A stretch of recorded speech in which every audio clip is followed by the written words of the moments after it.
twongeye kugaruka abakunzi b'amakuru mashya TV tubagezaho inkuru y'ukuntu Perezida Putin yasuye umujyi wa Mariupol bambuye Ukraine.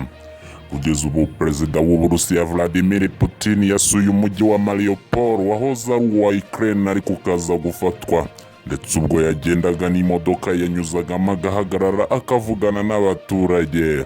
Putin yerekeje muri Mariupol mu ntara ya Donetsk agendana akajugujugu. Agezeyo akoresha imodoka nk'uko byatangajwe n'ibiro ntaramakuru by'Uburusiya TASS. Umujyi wafashwe n'ingabo z'Uburusiya muri Gicurasi mu 2022 nyuma y'intambara yatangiye muri Gashyantare uwo mwaka. Muri urwo ruzinduko Putin yageze mu turere twinshi tw'uyu mujyi agenda n'imodoka ndetse agahagarara ahantu hatandukanye. Televiziyo y'igihugu y'Uburusiya yerekanye amashusho ya Putin yereka umujyi mu ijoro ryo kuwa gatandatu ahura n'abaturage batujwe bundi bushya mu nzu zubakiwe n'ingabo z'Uburusiya. Icyo gihe yanagejejweho raporo na Minisitiri w'Intebe wungirije Marat Kushnurin aho gahunda yo gusana uyu mujyi igeze. Ibiro bya Perezida Putin Kremlin byatangaje biti by'umwihariko iyo raporo yagarutse ku kubaka inzu nshya zo guturamo, ibikorwa remezo by'imyidagaduro n'uburezi, ibikorwa bifite inyungu rusange n'amavuriro. Amakuru y'uru ruzinduko yatangajwe nyuma y'umunsi umwe Putin asuye Crimea, agace kahoze ari aka Ukraine ariko kigaruriwe n'Uburusiya mu 2014.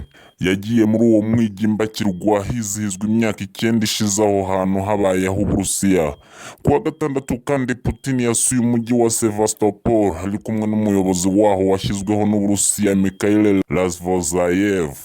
Umujyi wa Mariupol winjiwemo n'ingabo z'Uburusiya intambara igitangira, uberamo urugamba rukomeye kuko ari nawo ubarizwamo uruganda runini rw'ibyuma rwa Azovstal ruri mu za mbere nini mu Burayi. Hiciwe abasirikare benshi ba Ukraine, bake basigaye baza kumanika amaboko. Uru ruzinduko rwo muri Mariupol n'urwa mbere Putin agiriye mu duce tw'Uburusiya bwiyomotseho kuva intambara yatangira twahoze kuri Ukraine. Ubuyobozi bwa Ukraine bwanenze urwo ruzinduko buvuga ko Putin yahengereye nijoro akaba aribwo akora urwo rugendo kuko aribwo yari yizeye umutekano we.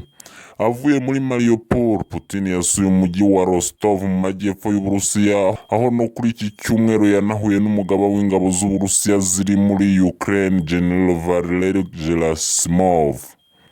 Uruzinduko rwa Putin muri Mariupol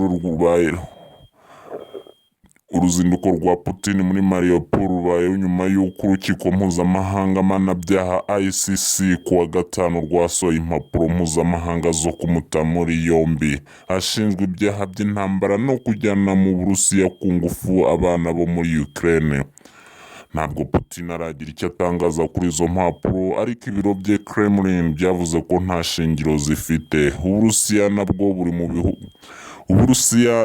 buri mu bihugu byasinye amasezerano yemera uru rukiko.